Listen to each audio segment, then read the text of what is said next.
sinu lemmikvärv on?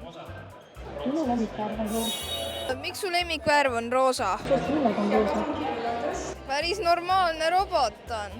Mis te arvate, mis see on? Nagu millega see robot tegeleb? Abirobot. Mingi sõberrobot. Mis sina arvad sellest robotist? Mis sa arvad, kus teda kasutatakse? Ma arvan, et haiglas. Täpselt. Kasutataksegi haiglas, lastehaiglas. Ja ta tundub rõõmus ka. Rõõmus, jah. Väga tore. Tema on Semubot, on Eesti esimene humanoid robot, keda ehitavad Tartu Ülikooli tudengid ja mõned gümnasistid.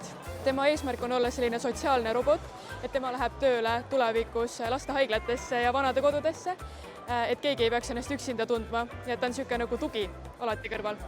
Ja on põhjus, miks ta peab olema nunnu, sellepärast et ta meeldiks lastele muidugi ja ka vanuritele. Et mina isiklikult arvasin alguses, kui ma teda esimest korda nägin, et ta on õudne, aga lastele läheb väga peale.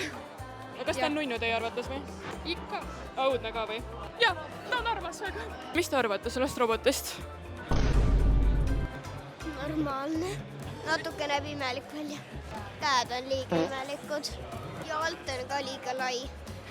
Tõepoolest, ta on alt liiga lai, et me oleme sellega juba tegelenud. Tegelikult see on meie prototüüp, aga meil on üks teine robot, mida me ehitame siia kõrvale, millel on inimese moodi käed. Praegu meil on grupis vist 50 inimest, kes sellega tegelevad. Tavaliselt teevad seda tudengid, kes teevad enda baka- või magistritööks, siis arendavad seda robotit.